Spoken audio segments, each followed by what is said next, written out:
I have the pleasure of introducing our lunchtime moderator, Lavette Coney. If Lavette wants to come to the stage. Hi, Lavette. Hi. Lavette Coney. Lavette Coney has been a facilitator since 2016 and is the current leader of, oh my God, I forgot my phone. Sorry, can you? Yeah. Let me see. Sorry. She is the current leader of White People Challenging Racism from Talk to Action, as well as a Roxbury community activist. So introducing Lavette Coney.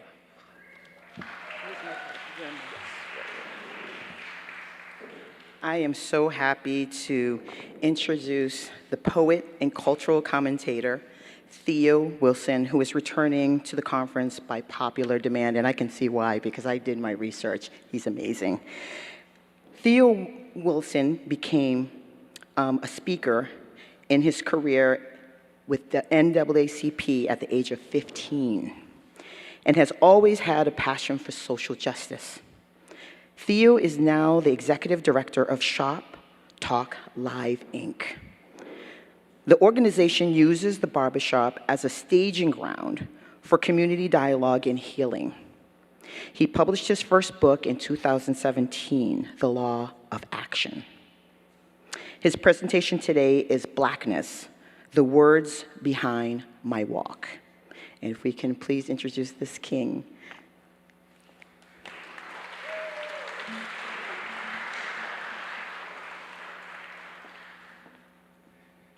How you guys doing?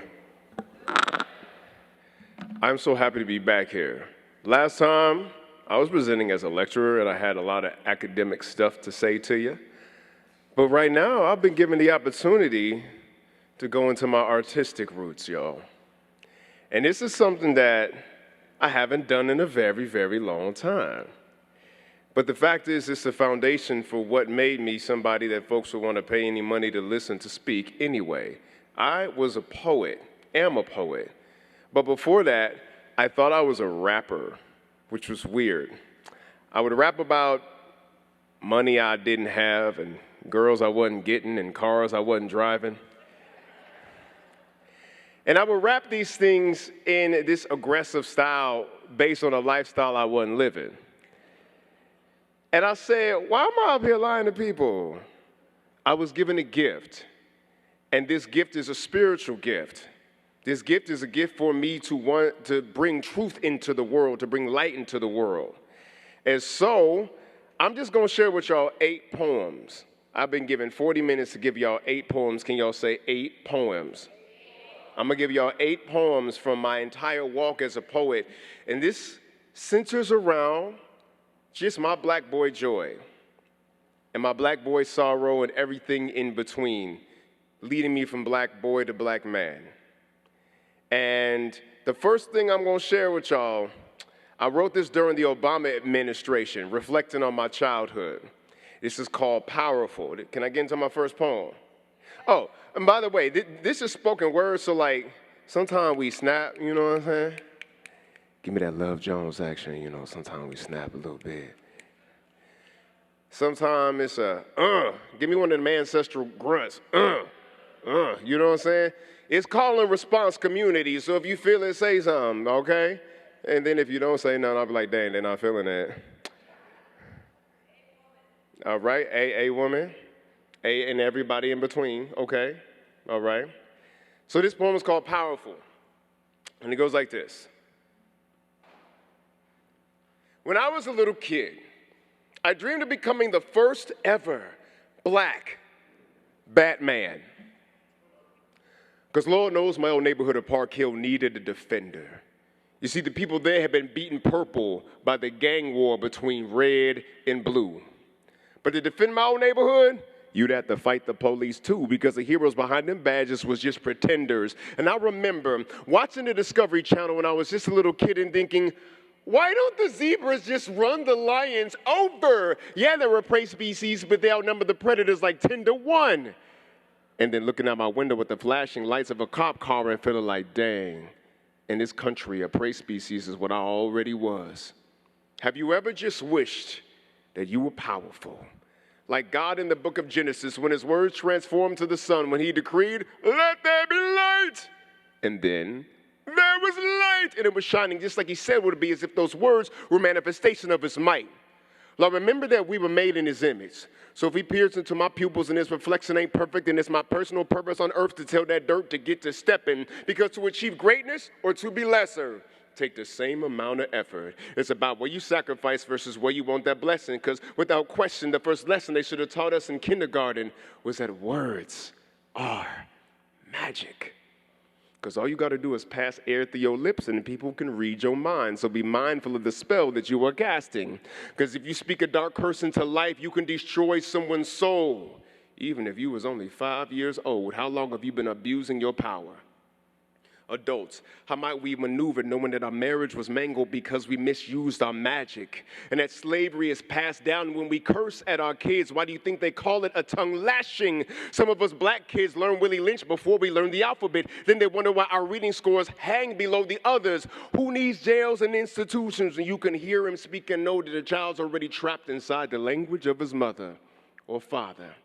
But if the intent that orders the words decides the spell that is spoken, just change the order and intent, and that spell can be broken. You see, words are like tumblers on a universal lock. Use the right combination, unlock anything you want, from a degree to a new job to a house on South Beach. To attract the person of your dreams, you must possess mouthpiece. Asking it should be given. Poets pack power inside of their mouths. The pen is mightier than the sword. And there was ink pens all over my house. Because if a bullet can take a life in 4/10 of a second, that I could change a life in 4 minutes or less. When you've got shackles on your mind, use the key of your speech. Uplift your tongue. You ain't got to be Jesus to teach. Speak from your heart. God is already there. And that's powerful. Gunpowder politicians, platoons, and jet planes can't penetrate it. People plotting to put hands of the reins of the destiny. Grab hold of your prophecy. Plow through your oppression to your promise. Don't matter if you black, po, white, or speak Spanish. It's about relationship. Evil never wins without our help. So if the good transform themselves, that oppression gonna vanish. Weapons formed against you only prosper when you pull the trigger. So let them fall from your hands. Grab hold of your brothers and your blessings. We are the electric lines that God power flows through, and it is time that we strengthen our connections. Thank you.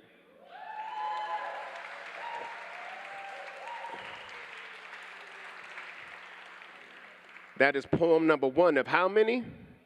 That's poem 1 of 8.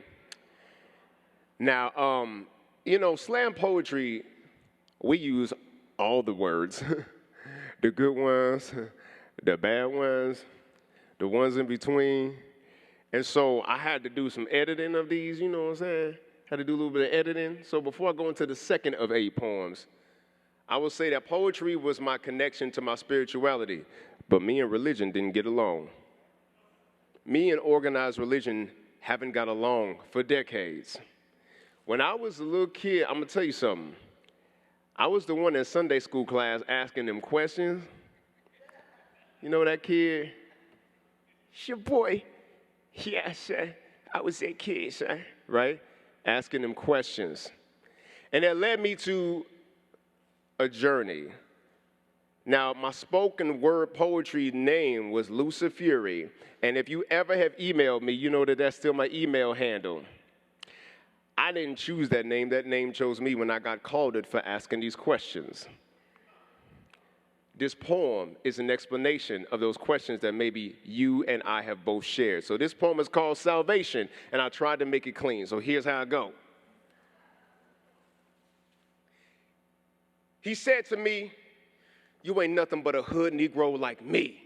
His words climax in anger, seething with the passion that you'd aim at a stranger.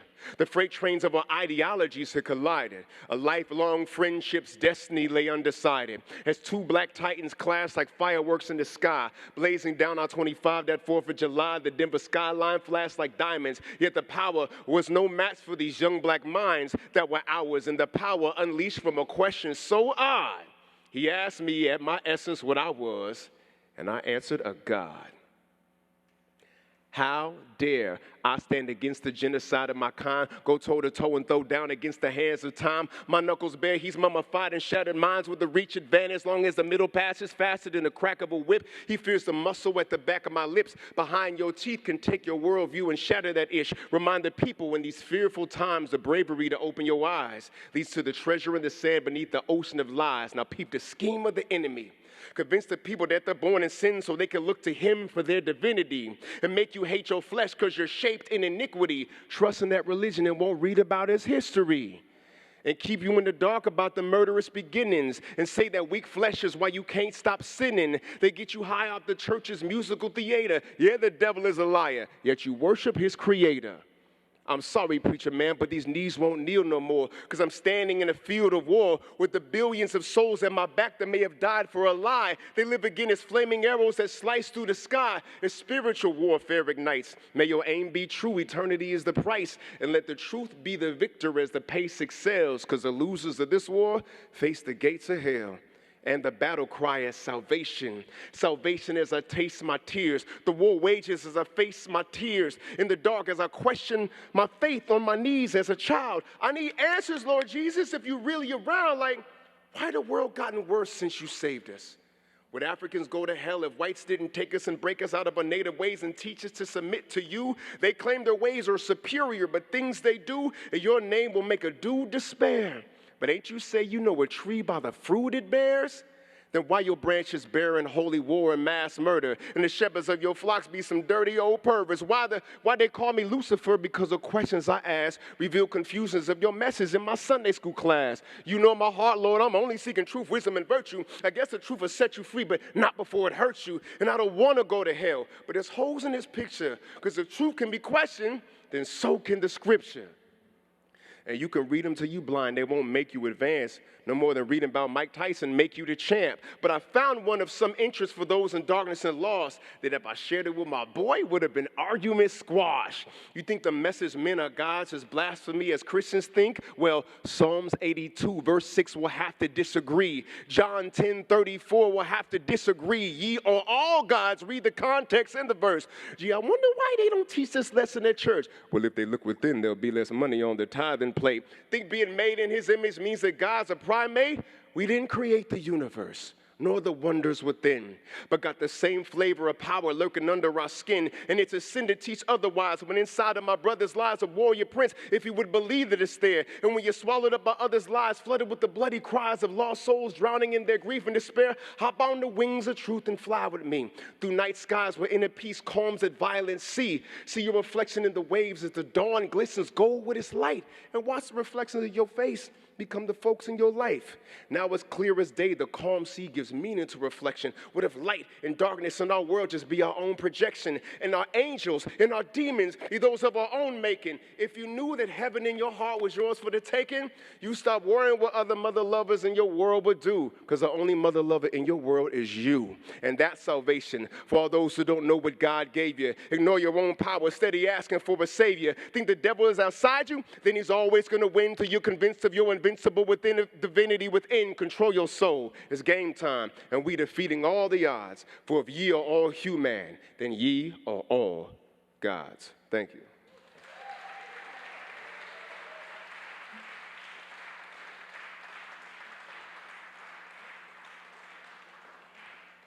Poetry gave me the ability to critically analyze my world, and the world that was handed to me needed some critique. And one of the key factors that I was raised in that really shaped my worldview that I had to soon dismantle as I became a critically thinking adult was the concept of America itself. This poem was written around the time when Kaepernick started taking that knee. Y'all remember when Kaepernick started taking that knee? I told you I was going to keep this around the black experience. Remember when he started making folks real upset and having what Dave Chappelle called folks expose their brittle spirit, right? I don't know if you ever seen that joke, but he's talking about the brittle spirit of folks who get mad when black folks be kneeling, okay? So this is the anthem, and it goes like this. The fantasy of Santa Claus is proof that parents are psychotic. But mine were truth lovers who spared me this temporary insanity. So why did they let me believe in America? My childhood was a star-spangled Christmas carol, the 80s. Rocky, Reaganomic, Jam Master, James Brown, Cosby, Michael, Pepsi, Prince, Springsteen, the Wheaties Box, Tyson, the Last Dragon, breaking the gosh darn Summer Olympics, and a black boy with a Gumby haircut hand over his heart, pledging allegiance and meaning that stuff. It is amazing what belief can do to the mind of a child. I was the best artist at Bromwell Elementary. Could draw an eagle so realistic you could cut out the feathers and stick one on Chief Red Cloud's headdress. So there should have been red flags raised when on self-portrait day, I drew myself perfectly Caucasian.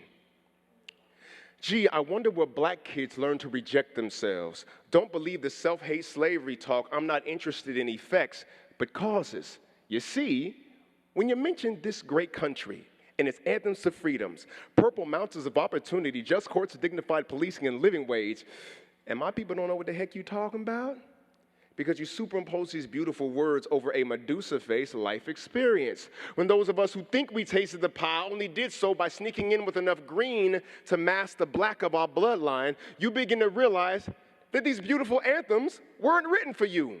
Because when your skin is the only barrier from life, liberty, and justice, some of us no longer want to wear it, Stacey Dash. This is not a political poem. This is an unrequited love story. So America, I would love you if you ever existed, but you could forge Santa Claus's name on the Bill of Rights. That mess don't make him a founding father. But we are a bunch of kids caroling under the flag like a Christmas tree, hoping America gonna come down the chimney with a bag of freedom. And that's the only time we've treated each other kindly, while in denial, acting as if, well, they couldn't build monuments to it if it weren't real. But I see statues of Mickey Mouse all the time. He has a constitution, ways in which he would govern himself if he existed in the real world. You see, America is an amusement park called Land of the Free. Problem is, you got to pay to get in. That's not the tragedy. Name me one person willing to kill a Muslim for Donald Duck, to starve Mexicans when we burn down their vendors outside. But strap yourself into the Middle Passage water park ride. Cotton candy's free, just pick it from the Willy Wonka plantation.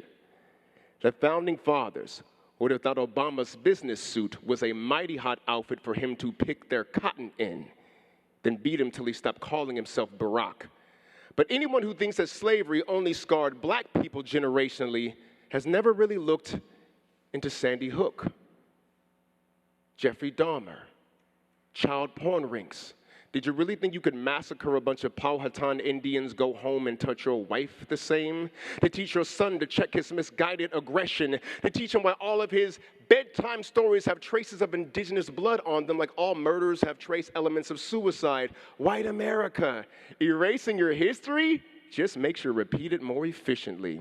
And the sins of the fathers have homing beacons centuries long. They explode like genetic addictions because now somehow it just can't stop cracking the whip because bondage is the basis for successful business models. And you have never heard of masters escaping the cotton fields or corporations. You are hooked more hopelessly than these slaves are.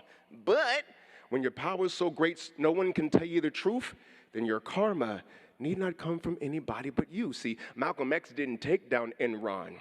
Chief Sitting Bull didn't chair Fannie Mae and Freddie Mac. Bobby Seale didn't cause that economic collapse. Cesar Chavez did not fund, train, and recruit for ISIS. It was you.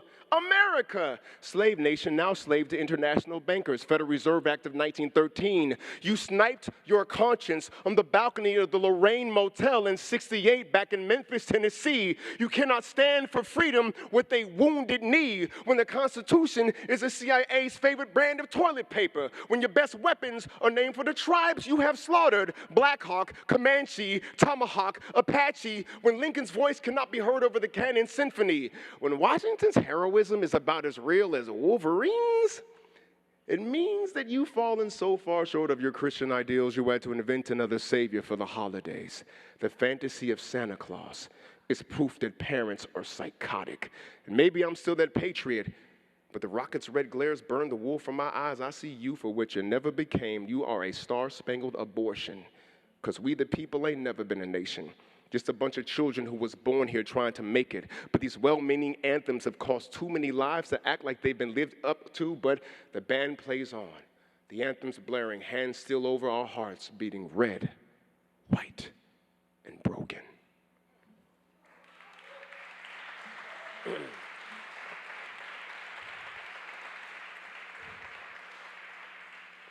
That was 3 of 8. Y'all still with me?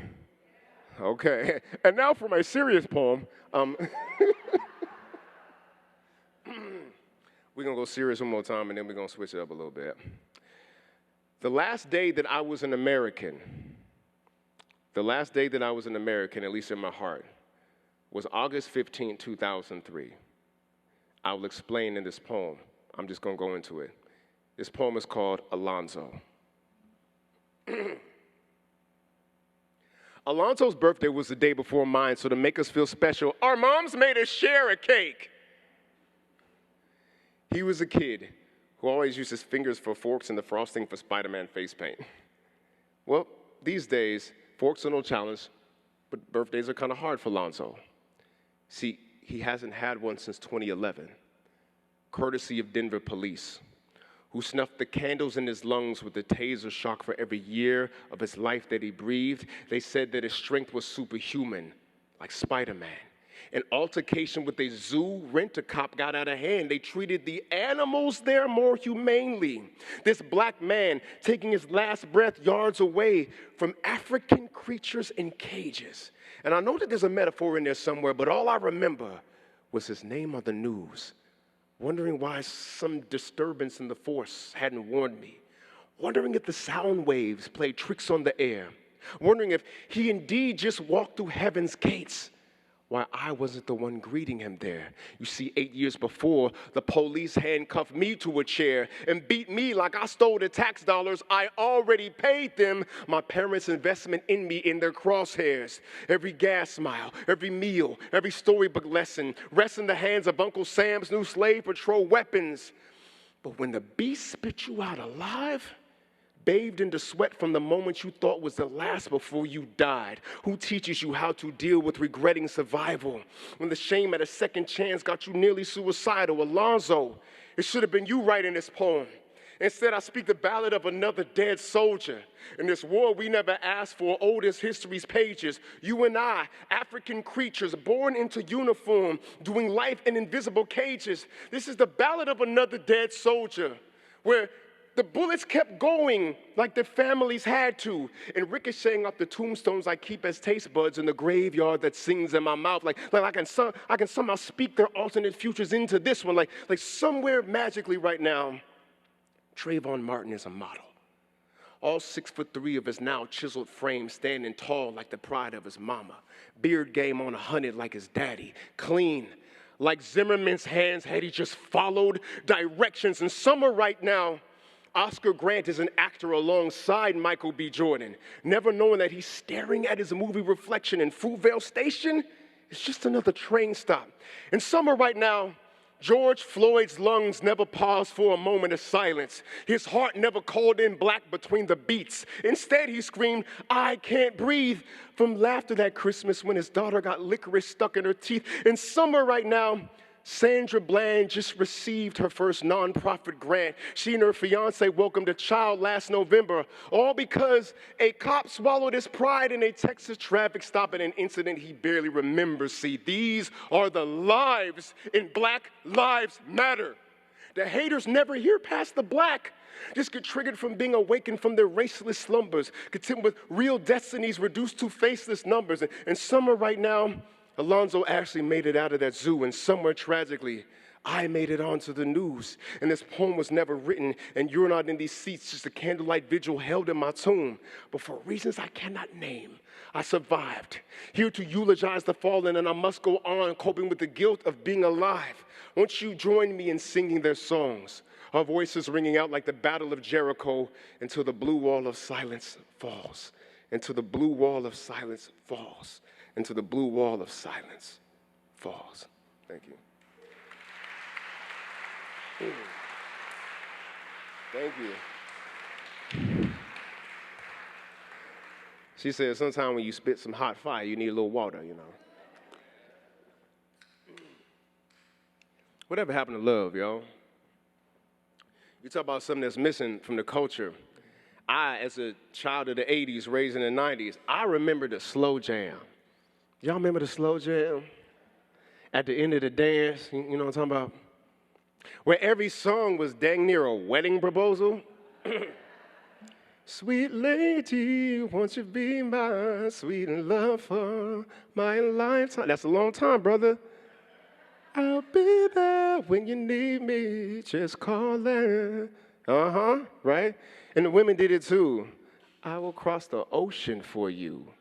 I will go and bring you the moon. Whitney Houston said, I will always love you, right?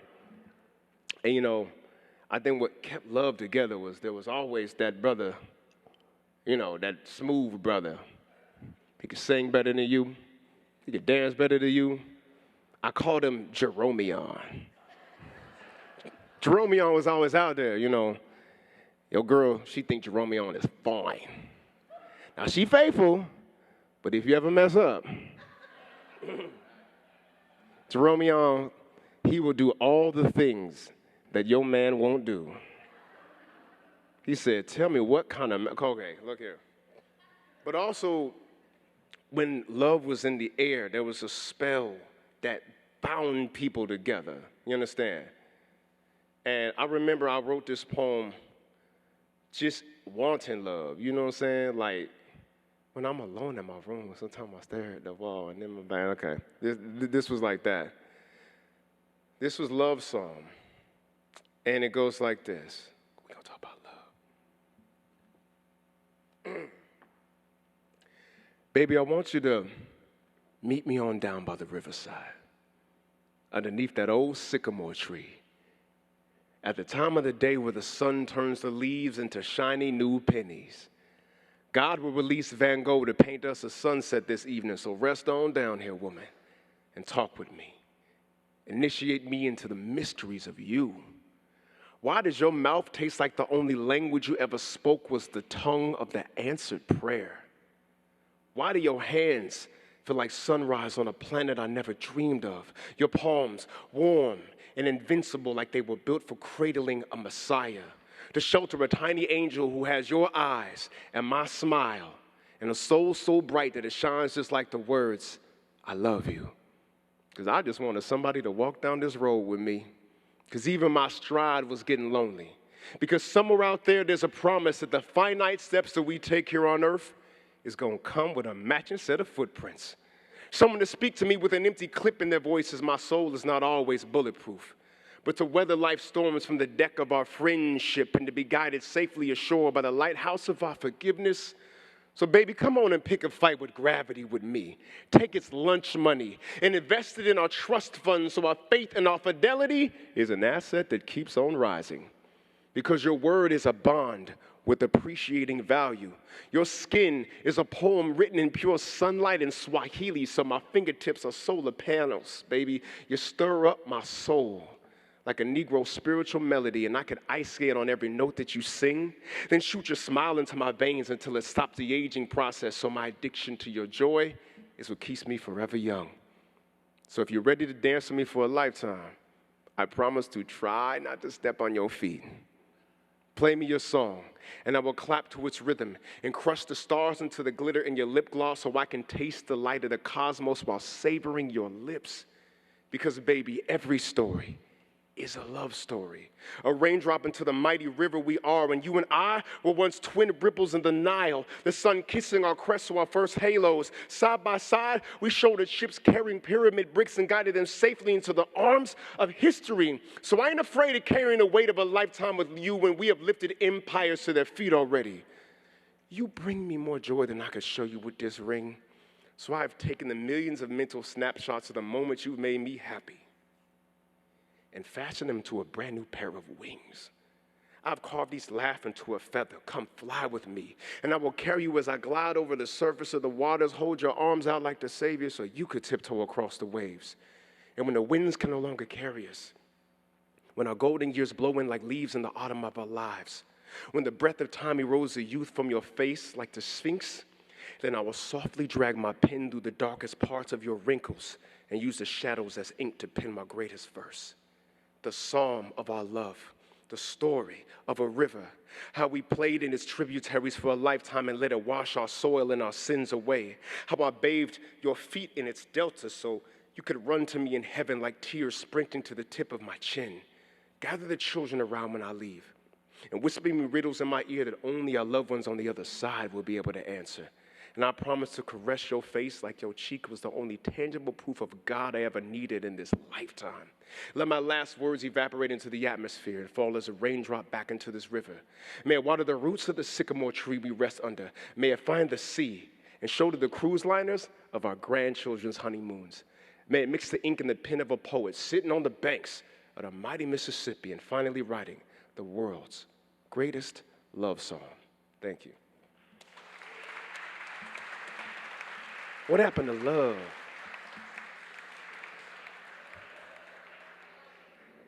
See, here go the poems that I got to fight back tears on, man. That's how I know I'm still connected with them.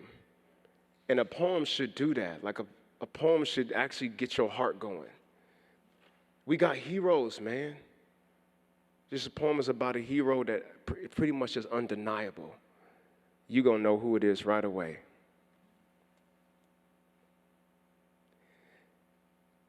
And the lightning struck electric like his jab. Boxing glove raised up like an antenna to God, while the heavens flashed victorious behind him. Muhammad Ali was Messiah with trash talk for scripture. Walk on the canvas like water, then fight the breeze backwards so fast, he even left the sky breathless, like the ladies who said, there's got to be more rhythm where that shuffle coming from. I know y'all said that. Somebody auntie said that about Muhammad Ali. Somebody auntie said, how a man so pretty ducking punches for a living? How a Negro go jogging leaving footprints in history? How he put his opponents on the ropes and I'd end up hanging from him? How he butterfly float across that Mason-Dixon line? Maybe he Shango of the Yoruba, god of lightning and war. Maybe he slave revolt on Candy Camera shoe. Cassius is Muhammad now, like his slave name didn't already sound like money. Like beating them white boys ain't enough, you gotta out-talk them too? Make him wish a Negro was still a quiet thing, to be seen and never heard like them bodies that swing. But when he say he pretty, seem like black folk cheekbones get higher. And his knockout sound different, like the popping of chains. Watch the company you keep, God of thunder.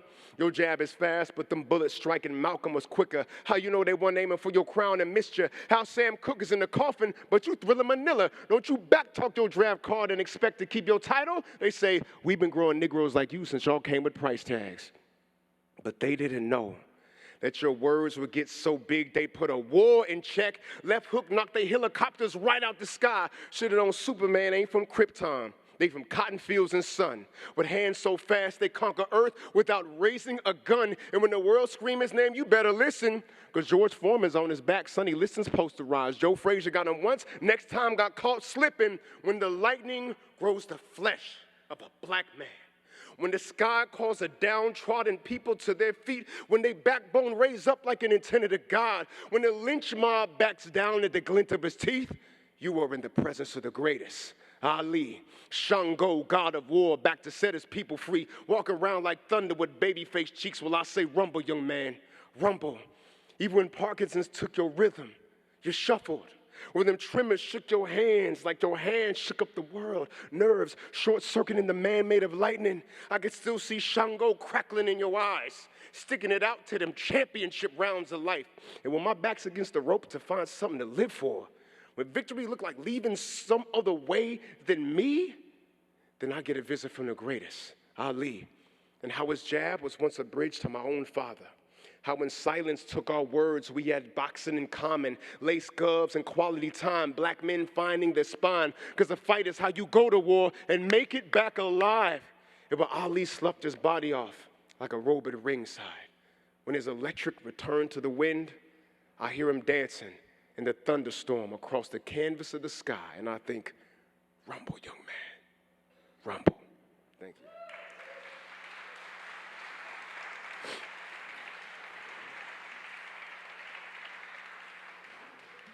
I got two more for you. Can I do two more for you? I know these poems is long, but you know, this is my life, you know what I'm saying? They gave me an hour. So yeah, what is my time looking like? Praise God. Oh, we good. This poem, I was trying to figure out which one to do last. I worked in the hood, right? Now look, they put me in the hood just like 3 or 4 years older than the people I was mentoring. So I was a little still too connected to the streets sometimes. But let me tell you something. These kids taught me a lot. One of the kids, his name was Tyreek. Tyreek, he walk in, you know, he always had the fresh cut. He was always lined up. He always had the freshest shoes. His swagger put Jay-Z to shame. You should have seen this kid, right? I knew the obstacles that he was going to face, but I was his teacher. I was just in the art program, you know. I didn't tell him. I liked his attitude. I liked his attitude. And one thing that Albert Einstein said is the most important decision you have to make in life. Now, this is Einstein talking, and he was pretty smart. Is whether you live in a helpful or harmful universe, because either way, you're right. The facts and the data points be exactly the same. It's all about your attitude. And Tyreek had like the best attitude. So I ain't telling him just yet. But this poem was inspired by him. This poem is for the kids, Lord. It ain't really for the grown folks. It's for the kids and the kid in you. This poem is called Impossible, and it goes like this. Tyreek walked in like, hey, yo, teacher. I want the finest girl in school to reject me, just to see if I could walk off with my swagger still intact. I'm bad. My breath is like Egg McMuffin, double Dutching with double mint on my hopscotch tongue. My mouth is chalky. That's what confidence smell like, girl. You tripping. I'm going to be somebody, though I know I'm exhaling more high octane than a Hummer. But still, how can I ask for a record deal one day if I can't ask for your number? And if Thomas Edison failed over 3,000 times before making a light bulb, then can I use your cold shoulder as a hot stepping stone into history? I thought so. Impossible. And I said, Tyreek, impossible, said the horse-drawn wagon to the jet engine. Impossible, said the telegram wire to the text message. Impossible, said the whites-only sign to little Sasha Obama. Did you know that you will encounter at least 400 items a day that would not exist without Leonardo da Vinci, a man who did not see the inside of a schoolhouse until the age of 14? Einstein flunked beginner's physics in 1899. Dr. King packed a pistol before 1960, and you have a dream. On the wrong side of a canyon called tomorrow, have cried the river in between and have misplaced your climbing equipment. But just because something is impossible does not make it not worth trying. Who cares if the summit is unreachable if climbing the mountain makes you into one? You know, strangely, courage only comes after you do the thing that's scary. But ask David just how tall Goliath looks when he's on his back. You are a stone's throw away from being legendary. Angels have carved your statue in heaven and wait for a reason to ship it to earth. Don't let haters handle your postage. Believe me, Black people know a thing or two about doubters. There was a time when the Negro brain was thought scientifically capable of inventing memory and nothing more. Citing, quote, there is a physical difference between them that will forever forbid them from living together upon the footing of perfect equality with whites. Abraham Lincoln.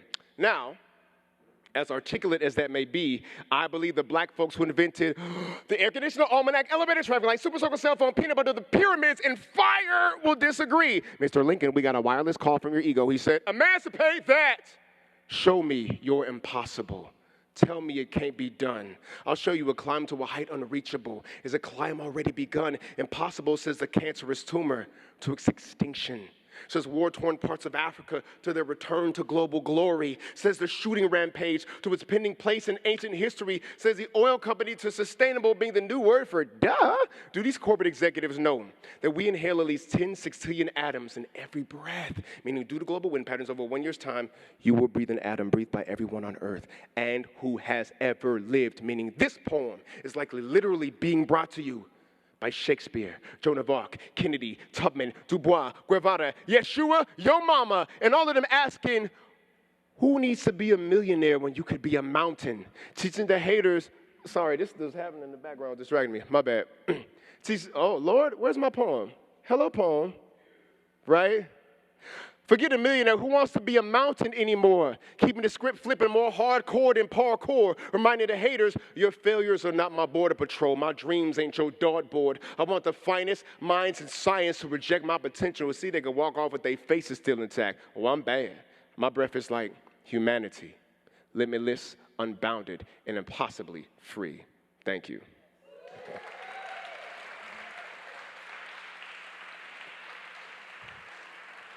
I got one more. I say this one for last. I don't know if it's the best, but it's my favorite. This one's for the peoples. Until the philosophy that hold one race superior and another inferior is finally and permanently discredited and abandoned, and until the color of a man's skin is of no more significance than the color of his eyes, there is war. But we got exodus, movement of the people, and we got set the captive free. And we got set the captive free. And we got set the captive free, and still we rise.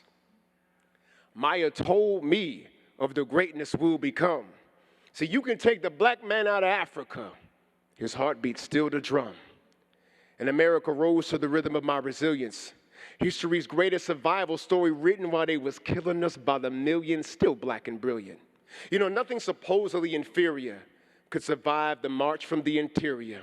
Plus them whips, ships, and shackles, plantations trying to put fear in us. But if you had to resort to whipping me viciously just to stop me from literacy, then this deadly pen is going to be the enemy to white supremacy. Rigging every system against me just to cop your green. The homie asked Diana Ross, you are not supreme. Imagine handcuffing a boxer and he still defeats you. With half the pieces on the chessboard, I just took your queen, dude. If I slammed every door on black folk and they dared to squeeze through, then it's just like Harvey Weinstein, I'd be scared of me too. Because still we rise.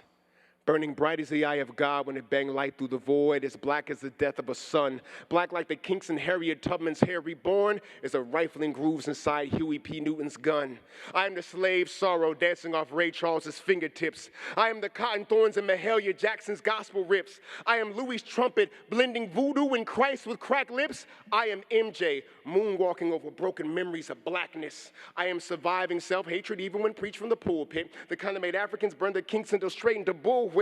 I am the heroin Miles Davis injected back into jazz. I am the fire Muhammad Ali kept in the back of his jab. A raised glove with lightning flashing through the monsoon it rains. The first African word I ever learned was boomaye. And if you look at how far we come, you'll be so shocked that it'll leave you breathless like the ghost of Thomas Jefferson. At Obama's re-election, give me the alchemy of a rapper taking the lead from the bullets inside of his body and melting them down. I want melting them down. I want melting them down in the platinum records for us. It's like Bob Marley rolling up and smoking Willie Lynch's ashes and exhaling the words of the first verse of Exodus, movement towards our people. And this poem was dedicated to the in denial black American that travels to Africa every time they step in front of their reflection. To the Latinos who carry African stolen gold in their complexions. To the Congolese women who were systemically violated and left alive due to tribal warfare. And the white kids who would rather die than repeat the crimes of their father's affairs. Stand with us. Sing a freedom song so clear that it shatters the receiver inside Dr. King's wiretap phone. Piercing the clouds and back down to the sound reverberates through the titanium and Malcolm's backbone. Till Africans rise up from the Atlantic like goosebumps from your skin. Lightning flashing like the flame from Huey's gun. Burning bright as the eye of God when it banged light through the void. As black as the death of a son. And still we rise. That's my time. Thank you very much.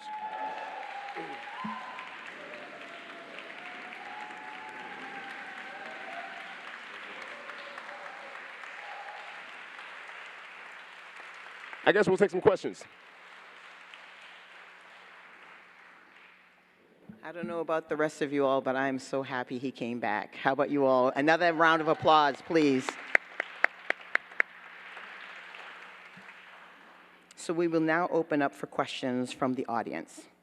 If you have a question for Mr. Wilson, please raise your hand, and Terry or Barbara, are you out there? Will come to you with the microphone. If any of our virtual attendees have questions, please put it in the chat, and Gina will bring it to the stage. So first question. Anybody have any questions? The brilliance, yes.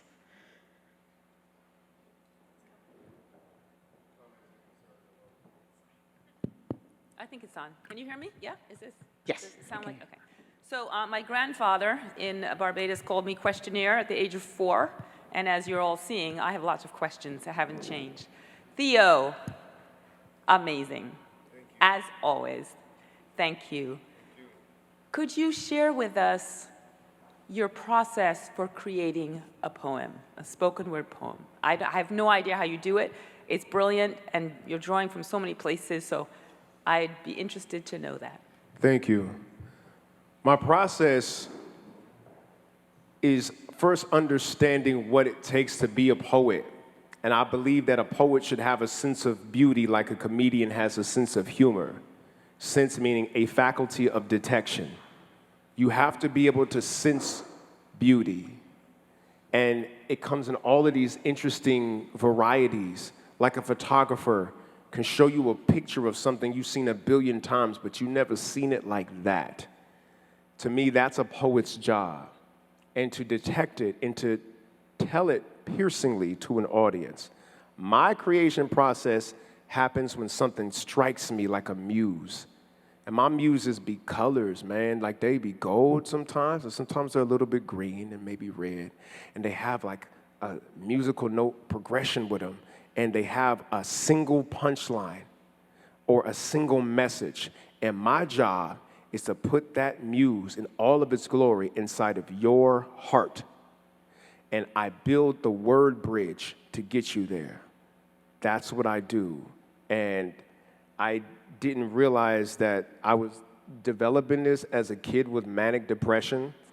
A lot of Vietnam veterans, as it turns out, who got Agent Orange poisoning, their children end up experiencing some mental health outcomes. And I didn't realize that was going on with me. I was just sad. Like, I didn't know what it was called. I was just sad. And so they was like, no, you got clinical depression at age of 11. And my dad was like, so you're not going to take none of these 1990s drugs at all. What we're going to do is give you a journal and some books, and you're going to work it out. And that's how I learned to build that bridge. Thank you. That was insightful. Anyone else? Anybody else?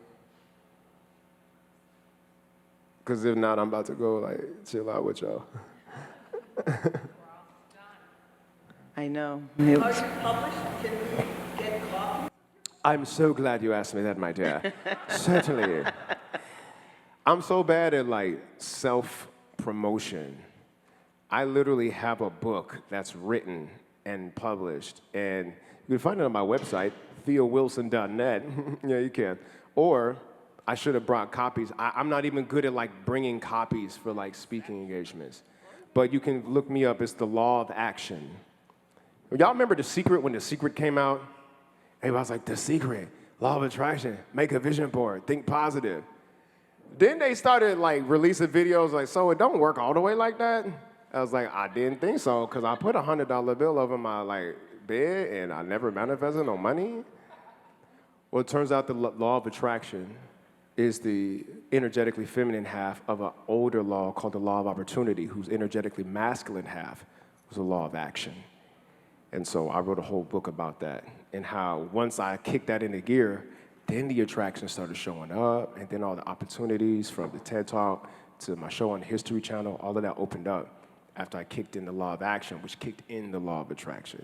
So you can just Amazon that joint, like Theo Wilson, Law of Action, not attraction, Law of Action, and get yourself a copy. Amazing. Cool. Oh, I see somebody's hand.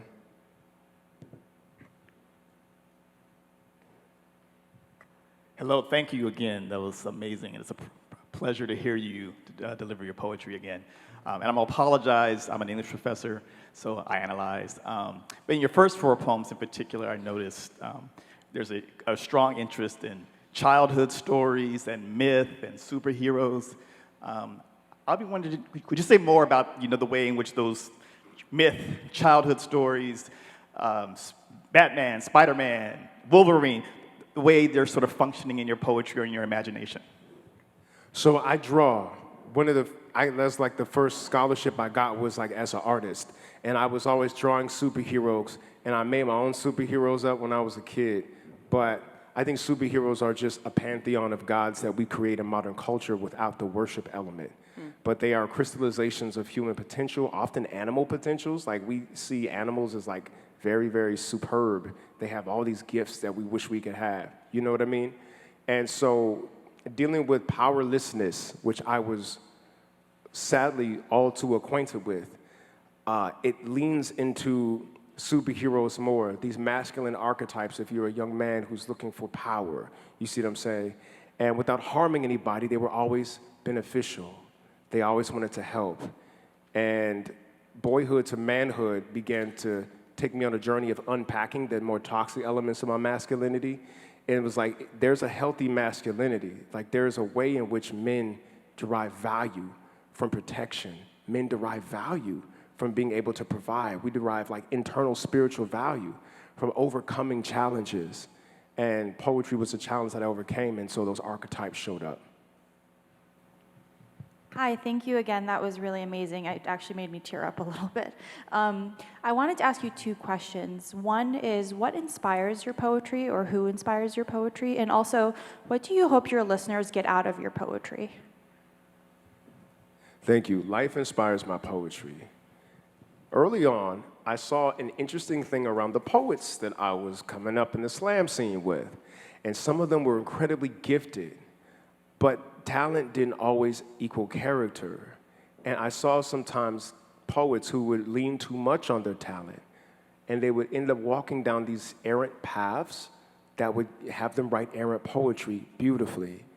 And I realized that my job was to actually walk the best possible path for me as a spirit, as a person. And then on that path, I see all kind of stuff. I see all kinds of beauty. I encounter the people. I get invited to a place or a destination. I go to the park that day, and there's my muse, right? So the first thing I take care of is the path that I walk. That gives me my poetry. And then, like I said, a faculty to detect beauty, a faculty to detect irony, a faculty to be sensitive to struggle and shadow and darkness and pain with all those colors. That's what gives me my poetry. What was your second question? Wagwan? There we go. What do you want people to get out? Thank you very much, brother with a powerful voice. So, Yeah. what I want people to derive from my poetry is a breakdown of their own limits. I am obsessed with my potential in all ways. I don't believe my limits. Sometimes that's a problem. But when I wrote my best, it was in a space where I was in my own life challenging the possible. That last poem, Impossible, was all about that. Look, man, I got a show on the History Channel, I got a TED Talk, and in my brain, I'm still that little dude from Park Hill with a writing journal. You see what I'm saying? And I look at my homies who's not here.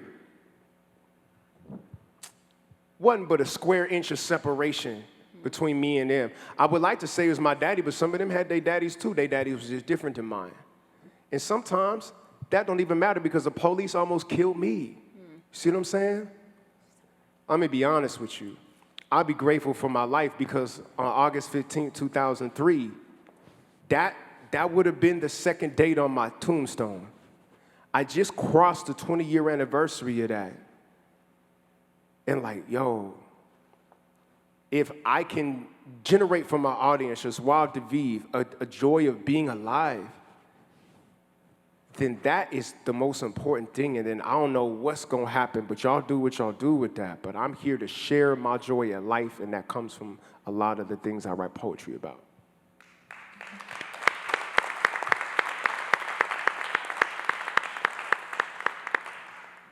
I saw a couple more hands. Well, you don't need the mic, right? I'm wondering if you read poetry, and if so, who do you like to read? And then if you also read other literature, does fiction give you joy? Thank you. I love the poetry of a Jamaican poet named Ainsley Burroughs. I met him. I thought he was a genius. Ben Okri. I love Hafiz. My goodness. I read your Robert Frost and whatnot. You know, Nikki Giovanni is phenomenal. Saul Williams. I love to read Saul Williams. I open up for Saul Williams. The slam poetry space, low-key, got some of the best writers the English language is ever produced, and I will stand on that. They are alive with us right now. See, a lot of people think slam is folks just being loud and emotional. But on the page, if you were to look at Andrea Gibson, who's currently the Colorado Poet Laureate, what? So I do read. I am not a fiction guy. If you heard my speech last year, it was all nonfiction. I am fascinated by what actually happened. I am fascinated by that. History, biography, the ways in which people overcome real obstacles. See, I'm looking for the food in that, right? And if I do mess with fiction, it'd be like historical fiction, you know? And then, of course, the Marvel Cinematic Universe, which I love very much. But like, you know, but generally, I'm a nonfiction guy, generally. But I do read a lot. I'm an avid reader. I love it. Thank you very much, sir. We got a few more Do we have another question? Just raise your hand and I'll come over with the mic. Don't worry about you. How you doing, brother? You're always on time, so don't worry about it. I don't wear watches. I'd like to offer you a possible new moniker to have. What did it? As an image maker. Ooh, the image maker. Yes. Okay. Because I'm a visual image maker, and where I was sitting and how I was sitting, I was mostly, my back was to you, but it wasn't because I wanted to turn my back to you, it was where an available seat was. But I saw all of your spoken portraiture, and it was so dynamic and so powerful that I haven't experienced it, but I try it from time to time. The blind could see it. And so all I want to say is congratulations and keep kicking ass. Okay? Listen, brother, that mean a lot. Coming from you, thank you, brother. Thank you. Image maker, I'll take it. I'll wear that like a jacket, you know. We got like, I think 5 minutes. If somebody want to say something? Because if not, I'm going to run away. Another question in the back on the right. Thank you again. I'm so grateful for all that you shared. And I was surprised when you started speaking about the joy and the beauty, because a lot of what you shared was really hard. As a white person, I probably particularly felt bad hearing it and just holding that and grappling with that, working through it. So with that as context, you know, in the education space right now, there's a discussion about Black history, you know, central to the Black Heritage Trail of New Hampshire's mission and how it should be taught. And there's some parents, I would say a minority in my view, but a very loud, vocal minority who are very concerned about their children learning things that make them feel bad. And it's a conversation we need to have as a country, because I don't want children who can learn about the true history of slavery and not feel bad. That's not what I want for my children. I don't think it's what any of us want for our children. But there's that narrative. So I heard your poems, was compelled by them and grateful for them, and I felt bad. And I'm grateful for that. But what would you add to this conversation? How would you help me and all of us who are trying to talk to each other about this and maybe break through that narrative that is afraid of that or condemning that? How would you advise us? What would you share from your perspective? I'm so glad you asked that.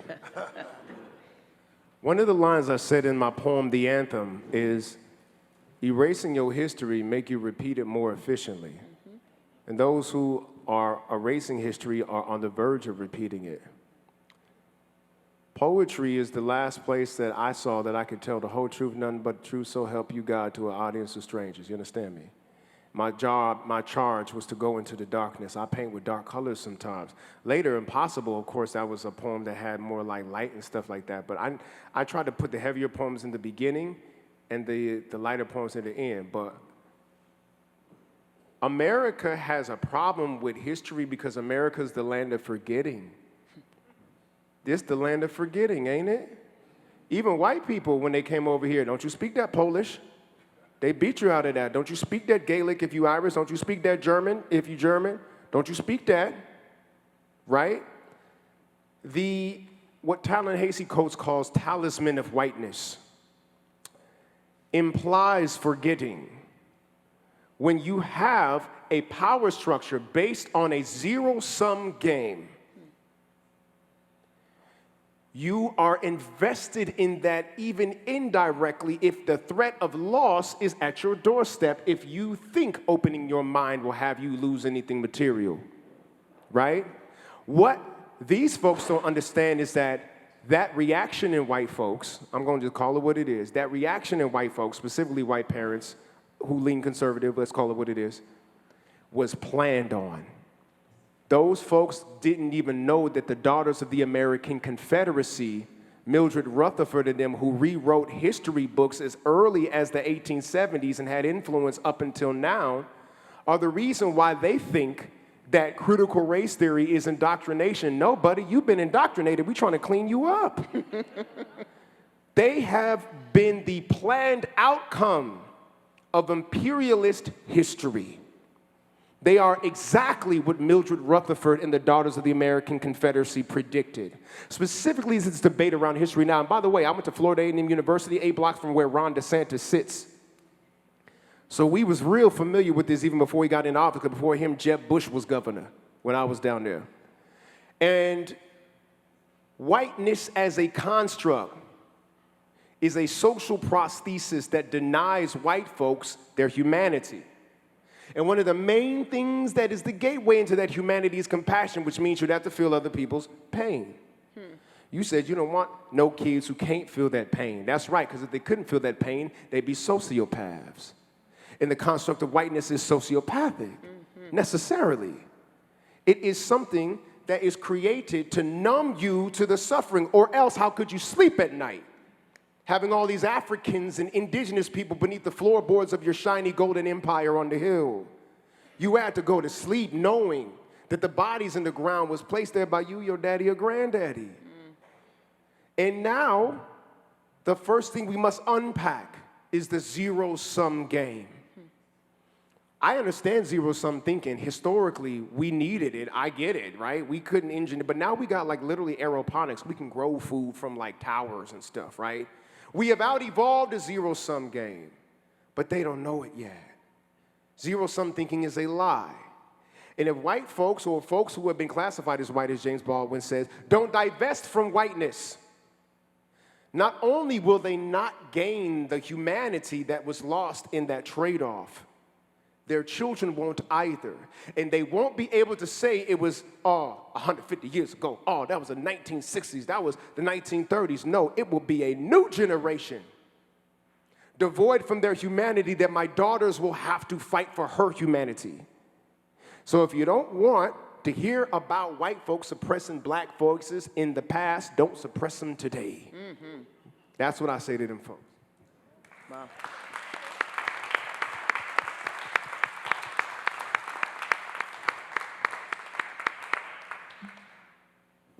Anything else? Thank you. Yeah, well, it's good to be encouraged to do that, because when I was a kid, they were like, shut up. If that's it. I just... brother with the powerful voice. Here we go. Wait. You got to get in the microphone because they want to record it. Yeah. Okay, so I'm a preacher. I can tell. And you had a very critical critique of the church in your second poem, I think. Not a critique with which I would disagree, by the way. But I'm wondering where you are in your journey, if it's not too personal to ask, in relationship to God. I understand your difficulty with organized religion, but just where are you in relationship to a higher power? And do you pray? Having babies made me pray more than ever. Right? Woo, I was praying. I was like, God, look, we ain't talked in a while, but it's your boy, got something to ask you. See this one over here? She's precious to me, so can we make the world not as dangerous, maybe? No. I believe that what we call God is too limiting of a word to describe whatever that is. In my last bout with extreme depression, I was like, if you want to die so bad, how about you hear the stories of folks who did it and came back? These near-death experiences. Have you heard about this? It was incredible.